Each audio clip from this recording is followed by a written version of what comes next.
Oh no! Terrible things are happening. I've lost my wrist brace. No! No! It cannot be. Alright. Perhaps we shall press on without it. Alright, hello! Jessie Nebulous here, and we are going to be playing Monster Loves You, because apparently Monster loves you. It seems to be kind of a quirky little game where you basically start off as a baby monster and you live your life and you make your choices and you decide whether you want to be a good monster or a bad monster. That kind of thing. So, I don't know what I've decided yet. We shall see Ooh. Help me to begin your story. How does it go again? Long ago, deep in the forest, monsters called the Whalemist, perhaps. That's right. Long ago, nestled in the heart of the forest was the monster village of Omen. You were born from slime that holds the memory of monsters known for actions and attitude, words and thoughts. Do we want to be aggressive or do we want to be kind? I think for the first time around we'll be aggressive. That sounds like fun. And I gotta move my webcam a little bit. Let's put that sucker right there. You're not awake yet, but soon your first eye will open. Your simple dream will give way to life itself. You dream of fighting and eating and screaming, facing frightening enemies and unafraid, protecting innocent monsters from harm. I think facing frightening enemies unafraid, because we will be bold. Yes, we shall be brave. Your body is turning and twisting, growing solid in the middle of a great vat of green slime. It's time to be born. Okay. Ooh, be born. Let's do it. You awaken in the searing season when the sun shines strongly overhead. Onward! Huzzah! Your eyes open. You're a morsel just barely born. You float in the spawning vat. Dozens of other morsels are exploring, flailing, and stealing food from each other. Try to swim, kick out your legs. We'll try to swim. Another morsel swims towards you. It opens its mouth to show a set of small, sharp teeth. It bites you. Aye, swim away from the toothy morsel. What? This isn't horrible. Stop that biting. You pause, unable to believe that another morsel is trying to eat you. After a moment, you snap out of it and start to move again. Resist it, kill it, unite other morsels to repel the attack. We will kill it. Grrr! You rip into the violent morsel. Its fangs. It has fangs, but you have claws. Keep fighting. Rawr, rawr, rawr. Your first snarl. Great. Or excellent. When the fight is over, you're chewing the other morsel's eye, which is all that remains. Serve that morsel right. Fuck yeah, it did. Splash, flutter, splish, squeak. Another morsel is too weak to swim properly. It's sinking toward the bottom of the spawning vat. Ignore it and swim on. Too bad, but these things happen. Oh no, that's terrible. We don't have to be all ferocious. We can be kind too. You feel a deep sense of injustice at the smaller morsel's impending demise. If only you could do something about it. Do something about it. You swim to the morsel, determined to act. Get under the morsel and push it up. Try to think of something. This seems like a useful thing. As you push up, the morsel's dead weight forces you down. Your legs come to rest against the bottom of the vat, where they begin to squish. Keep pushing. You're not giving up. Your feet are breaking up among the solid clumps on the floor of the vat. Oh no, time to give up. Still not giving up. You know what? Fuck it. We're just gonna do it.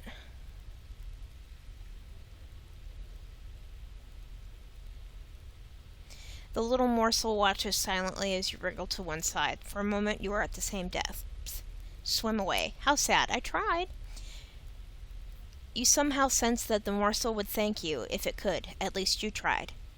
Keep swimming away. I did what I could. You move on, trying to forget what you have seen. Eventually, the memory grows dull and dim. Okay. I tried. You have grown too big for the spawning vat. You must move on to the next stage of life and become a monsterling. Ooh. Got any advice? No, don't grow up. Got any advice? You're going to get into some trouble, which is great. Exercise your bravery, cleverness, ferocity, kindness, and honesty. What kind of monster will you be? I don't know. I think I shall be a mix. Indeed, to the Broove Cave, an adventure. Ooh, so we have a decent amount of ferocity, bravery, no kindness, even though we were trying to be kind. 8 days left. Perhaps it's the 8 days of this particular life cycle. Choose your adventure. I don't even know what it is. Alright. I think we could use some cleverness. That might be what cleverness is.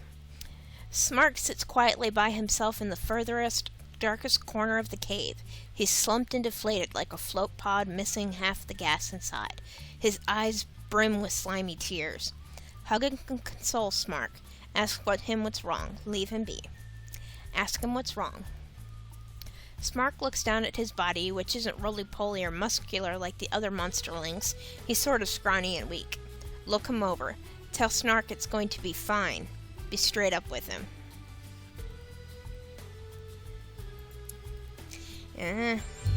Honesty and kindness, sweet.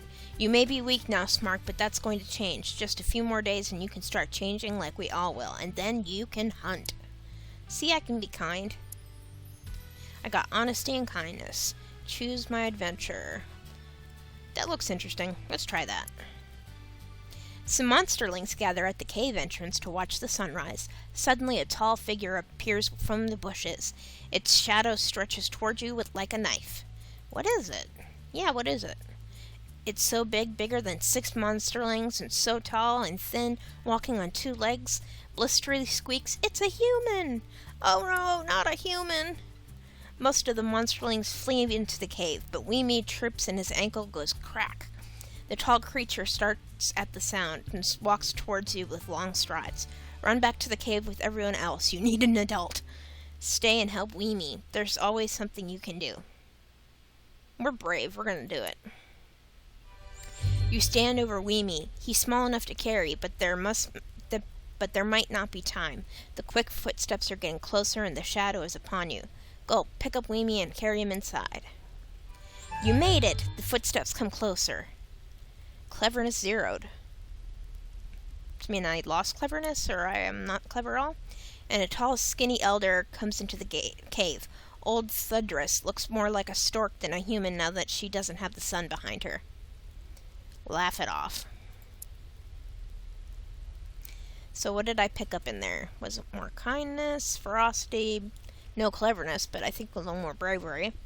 Alright. I think we got time for one more. What do we want to do? Maybe we'll go hunting. You hear clattering, then flapping. A deer tumbles in through the cave entrance with Blistery trapped in his antlers. Oh no! How did she get stuck in a deer?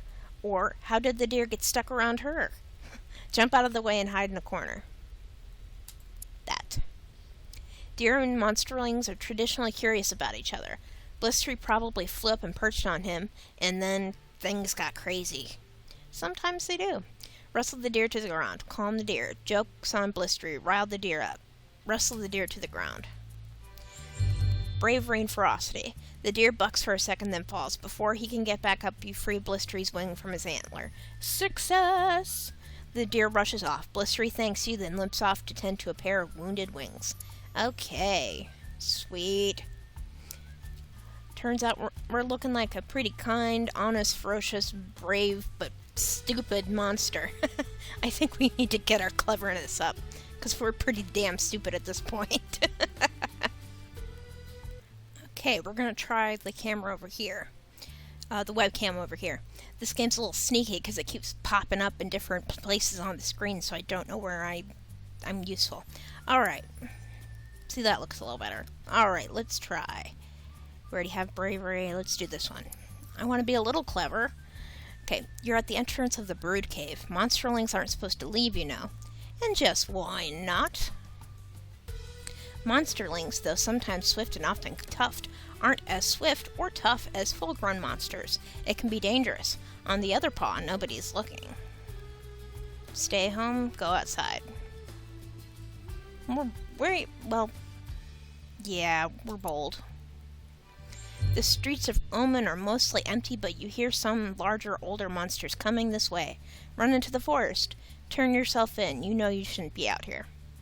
Well, if we run to the forest, we might get eaten.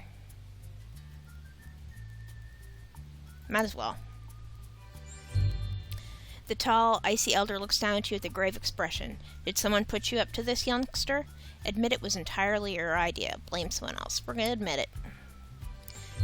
The elder scowls. Well, alright, go back to the cave and I won't hurt you. Go back! So we are still not clever. You're halfway towards becoming an adolescent. Firm up your personality as much as you can. I'm trying to. Trying to be clever and it's not happening. Okay. Nashgash and Gobclaws are racing to the ceiling of the cave. They've already climbed way up when Gobclaws invites you to join them. You don't see a good way up, though. Look at the paths they took and copy them. Just face up to it. Admit you aren't much of a climber. Make a fair effort, but stop before you get hurt. Before you gets hurt. Cleverness, yes, finally. You follow Nash's claw marks, but can't match her skill at climbing. She calls you a coward as you slide down to the cave floor, but you don't care. Of course I don't. I'm a badass. Alright. Let's see. Changel sits by herself, kicking pebbles. She's clearly upset about something. You live in the smelliest cave in the world. What could be wrong? Yeah, really, what could be? Changel frowns. I had a bad dream. I cried in my sleep. Weemy heard me and now he's telling everyone I'm a fraidy. A fraidy morsel. Help Changel with her problem. Tell Changel she should deal it with herself. Shake your head, then change the subject. Oh, we'll help. Why not? Kindness. Okay, Weemy is right over there by the lichen pile, chatting with Nash and Blistery. Changel cringes as he waves at her. Get Weemy alone and talk to him. Confront Weemy in front of the other monsterlings. Explain to Changel that it doesn't matter what Weemy says. I'm gonna get Weemy alone. You put a claw on Weemy's shoulder and walk away from the lichen pile, smiling and chuckling. Oh, that's lichen pile, isn't it? Who knows? Who fucking knows? He asked you, did you hear about Changel? Tell that story again and you'll wake up something. Tell that story again and I'll make up something worse about you. Tell that story again and I'll slice you to shreds. Yeah. Weemy is the weakest of the monsterlings. He cowers and promises he won't say another word. Inform Changel that she's in the clear. See, finally we have some decent cleverness going on. Alright, 2 days left. You notice a line of ants marching in and out of the cave. They seem to be building an anthill. Ants, take a closer look. They're red ants. They look angry. Big pinchers in front, big stingers in the back.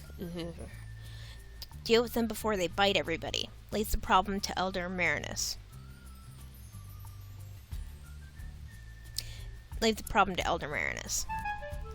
Oh, blossom bravery.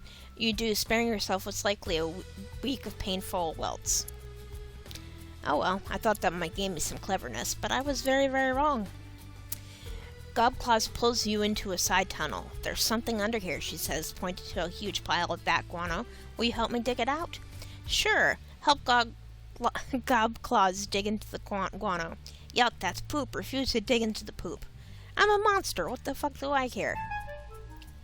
Gobclaw starts digging on the left and you dig on the right. She's right. There is something solid under all this poop. I lost some cleverness for that.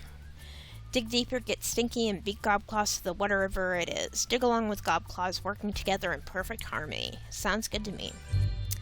The two of you uncover plenty of animal skulls, way too big for them to have been eaten by bats. Perhaps a family of badgers was sleeping in here. And then thousands of bats all had to poop at the same time. Yes, that's probably it. Gobclaw seems disappointed that she didn't find anything more interesting, but it is still a good day's digging practice. Alright. These are weird little stories. Oh my, you wake up and find that you're no longer a little monsterling. You're growing up. Oh, yay! Elder Marinus calls the oldest monsterlings to gather in a group. You're one of the oldest ones now, so you should join them. She looks grave. Go with Elder Marinus. Hide and watch. See what's going on. We're gonna go. We're tough. Marinus shuffles down the long tunnel, turning this way and that among dozens of forking passages. Keep going. Marinus stops in a warm human chamber with a pit on the floor. She points to the pit, which seethes with thick mist. Jump right in. Wait for her to go.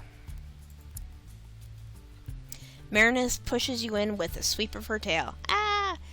Playfully swipe at her tail with your claws as you fall. We'll do that.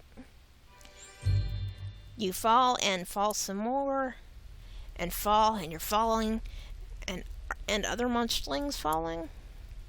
Yes, some of them are crying, and you can't see through the mist. Or is it fog? Maybe clouds. Moans and groans and whispering screams. Where is this? It must be somewhere. You land on smooth, flat stone. Despite the swirling vapor, the floor is dry as a bone. You hear other monsterlings breathing nearby. Some of them still above you, still falling. Get out of the way. Try to cushion the fall for other monsterlings. Yeah. Oof, you don't see who you helped. Whoever it is rolls away into the thick fog without a word. Gratitude is not important. You rejoin some of the monsterlings at the edge of the mist. There are more passages out of here than you can count. Some monsterlings begin to panic, while others look determined. You should take charge. Maybe someone else should lead. I'll take charge. The other monsterlings watch you, curious. Lead the way personally. Slash the others to show them you're in charge. Help everyone work together. Yes. You lead the other monsterlings in a rousing song. Putting aside their trepidation, they advance into the twisting passages. Soon you have all convened in a cave full of even thicker mist. Where is everyone? We can't even see each other. Oh no. The chamber swirls with mist, smoke, fog, vapor, except it's not any of those things. It's ghosts. Hundreds of them, large and small. They're everywhere. Spooky. One by one, the pale ghosts begin to turn their attention to you. Their eyes glow different colors. Stand fast. Cringe a little. Stand fast. Like a boss. The ghosts speak in many voices, all hollow and distant and all in unison. They ask you, do you fear? Yes, this is scary. Attack them. Wait and say nothing. The ghosts stare into you and through you as though you're the one made of mist. One sharp voice speaks from behind you. Why are you here? Lecture the ghosts about the monster life cycles. Attack them. Bide your time.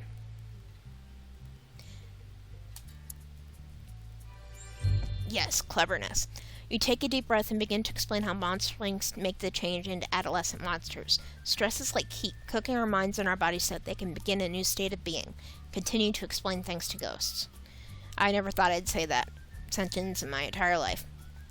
You go on. First, our growing bodies must be destabilized so we can take on our more device forms, and then we must I'm sorry, I forget what I was, fall into a deep sleep. End of monsterlinghood. Here's how you're doing. Ooh, look at that. We're not the brightest, but we are brave and kind and honest for the most part. Sweet. What's that? I don't know what that means. Yep. You wake up inside a well-appointed hovel. This is your home now. Ooh. What should you be doing now? Start living as an adolescent monster. Well, let's ask. The more brave, clever, ferocious, kind, and honest you are, the more other monsters will grow to respect you. Gain enough respect, and you might someday affect important world events. Oh, sweet. We could be actually of use in this world. That's cool. We're not just running around being silly. We actually might make an impact. That's cool. You wake up. Oh, yeah, we already said that. Start living. Let's live. Everyone should live. Okay. 8 days left to make an impression. And we have... I like that. Is that me? Whale mist? No. Fail mist. Okay, then. I'm just kind of looking around to see what silliness... There's not a whole lot of silliness. I really like the art in this game. Quite a bit. It's very quirky and kind of and really quite cute. Is that me? I like that. That's cute. I want to be that person. Alright. Yep, that must be me. I'm cute. I wonder if it's the same monster every time or if it's randomly generated. That'd be kind of cool. I'll probably play this through a couple times and see different things. Alright, I'll stop talking. Let's get on with it. Adventure. Choose your adventure. A goat? A goat. Goat. You hear a bleeping sound from inside the scrapegoat's pit. Is it the scapegoat? That would be my guess. Of course it is. Bleeding is what goats do. Well, good. The scapegoat walks out of its pit, looks around, and bleats again. Nash Nash says, "It wants a fight, let's give it one." A fight? Sure, that makes sense. See what's really bothering the goat. Yeah, let's not just fuck with the goat for no reason. Kindness and cleverness. Sweet. The scapegoat stares at you as you approach it. It bleats again. Looking into the pit, you see that there is no food anywhere. Oh, it's hungry. Nash Nash shoves you aside and said, "I said let's give it a fight." Ask Nash Nash not to fight the goat. Defend the scapegoat from Nash Nash. Go get some goat food while Nash Nash gets her fight. Defend the scapegoat. The scapegoat seems relieved when you step between it and Nash Nash. Nash Nash says, "Okay, I'll fight you instead." But then, she always does. Give Nash Nash a good tussle. Beat her down. Take her down a few pegs. You and Nash Nash roll in the dirt, kicking up dust and scattering mud and slime everywhere. Soon you are exhausted. What about the goat? The scapegoat has retreated back into its pit where some other monsters are feeding it. It came up because it was out of food. Isn't that thing on a tether? When the scapegoat gets hungry enough, it will chew apart its rope so it can forage for food. The elder calls this system chomps and balances. Okay, then. Well, cool. Looks like we're getting some decent amount. Kindness is a genuine desire to help others without expectation of reward. Healers tend to be kind. Your kindness score is 72 out of 100. Oh, okay, so these influence what you become. Okay, honest monsters are known for their truthfulness, loyalty, and commitment to justice. If you're known for honesty, others will trust you more. Okay. Sometimes you need to be cruel. Can you bring yourself to tear a wolf apart with your claws to show you're a monster? How about its cubs? Probably not the cubs. Cleverness, wit, brain. It's how strong your mind is and how well you can suss out non-violent solutions to problems. Okay, bravery. Bravery is your capacity to overcome fear and intimidation. One demonstrates bravery through courageous actions. Sweet. Alright, let's get on with it here. Choose your adventure. Ba-boom! That looks like a ba-boom. You, Nash Nash, and the scapegoat are having an impromptu picnic in the street. Well, I guess we got over that whole fight the scapegoat to the death scenario. Alright. If fresh moss you dunk in your tea is delicious. Some birds twittering and chirping in the friendly way circle and land among the crumbs. Okay. The birds start pecking at the crumbs, but then they start hopping onto you and pecking on you too. You have crumbs on you and they want them right now. See how they like it. Peck the birds back. Ignore the birds, they're harmless. See how they like it. Eat the birds. Well, we do need to be a little more ferocious. Nah, ignore them. Oh, we lost ferocity. They're annoying, but they're better than ants. Those things get into a monster's pelt and itch like mad. I am a monster. I have to remember that. It's okay sometimes to be monster-like. Okay. You, Nash Nash, and Gobclaws hide in a stand of prickly thorn bushes, watching human children run back to their bus. But what's that they've left? Shiny, red, round things. It's a scooter! Mine! Battle Nash Nash and Gobclaws for it. Firsties, race to the scooter to claim it. Fuck it, we need to be more ferocious. Yeah. Fangs, claws, tails, blood, you are strong, true, but not the strongest. Not today. As she scoots off, you realize Nash Nash just wanted it more than you did, and now you need some bandages. That's okay. I got some ferocity out of it. Feather. Something smells good. You and Gobclaws find a trail of feathers at the edge of town. Following, you find an eagle with a bleeding wing. Is it that good? For several hungry monsters, possibly. For two small ones, maybe not. This eagle is big, and hurt or not, he could probably mess you up pretty bad. Well, so what? He's wounded. You can take him. Get help for the eagle. Run away. Nah, we'll get help. Kindness. Yay! You leave Gobclaws to guard the eagle and run for the spine doctor. She brings some bandages and soothing salve. Help the spine doctor tend to the eagle. The spine doctor works quickly and soon the bird can fly away again. The doctor says he will need to rest for some time as soon as he returns to his nest. Okay, well we have 4 days left until we're an adult, I assume. But I think that's a good place to end it. We're going to pick it up in the next one. Thanks for joining me. I am Jessie Nebulous, and I am a gamer, not a psychic. So if you liked the video, go ahead and hit the button telling me so. And if you crave more Nebulous in your life, go ahead and hit the subscribe button as well. So thank you for joining me, and I hope to see you next time. Love.